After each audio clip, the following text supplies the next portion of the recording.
প্রধান উপদেষ্টা যখন বিমস্টেক সম্মেলনে থাইল্যান্ড অবস্থান করছেন, তখন বুধবার বাংলাদেশের পণ্যে ৩৭% শুল্ক আরোপের ঘোষণা দেয় যুক্তরাষ্ট্র।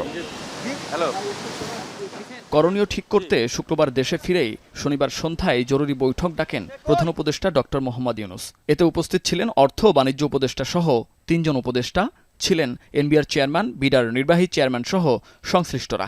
১.৫ ঘণ্টার বৈঠক শেষে কথা বলেন বাণিজ্য উপদেষ্টা। বলেন, যুক্তরাষ্ট্রের নতুন শুল্ক বাংলাদেশের জন্য কোনো সংকট তৈরি করবে না। দেশটির প্রশাসনের সঙ্গে যোগাযোগ করে বিষয়টি সমাধানের উদ্যোগ নেবেন প্রধান উপদেষ্টা। বান্ডেল থাকলে প্রতি সেনমানিতে টাকা বাঁচবে। বিকাশ সেনমানি বান্ডেল কিনে জিতুন প্রতি লেনদেনে। বাণিজ্য ঘাটতি কমানোর জন্য অবশ্যই আমাদের আমদানি বৃদ্ধি একটা রাস্তা, এবং আমাদের প্রয়োজনীয় দ্রব্যই আমরা আমদানি বৃদ্ধি করব।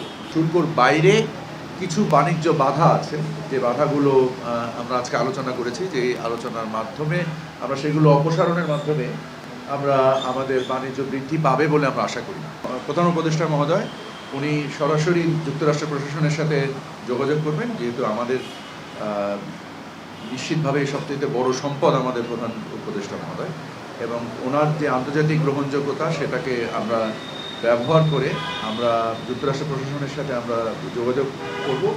দেশের শীর্ষ রপ্তানি খাত তৈরি পোশাকের অন্যতম বাজার যুক্তরাষ্ট্র, যা একক দেশ হিসেবে সবার উপরে। উপদেষ্টা জানান, ওয়াশিংটনের নতুন শুল্ক নীতিতে নেতিবাচক প্রভাব পড়বে না এ খাতেও।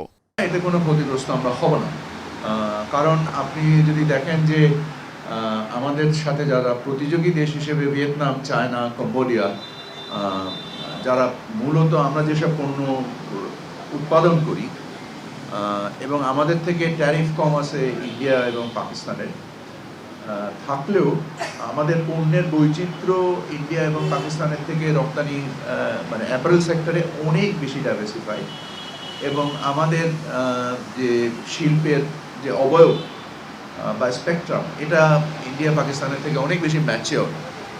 সো আমরা মনে করি যে এটা বরং আরো সম্ভাবনার দুয়ার খুলে দিতে পারে। এখানে ভয় পাওয়ার কিছু নাই, আতঙ্কিত হওয়ার কিছু নাই। We are in very good hands.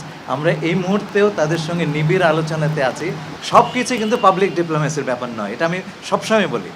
আমরা যখন কারোর সঙ্গে আলাপ করি, আমরা নিশ্চয়ই আমাদের প্রতিযোগীদেরকে জানতে দিতে চাই না যে আলাপগুলো হচ্ছে, তাহলে পরে আমরা একটা বিপদে পড়ে যাব।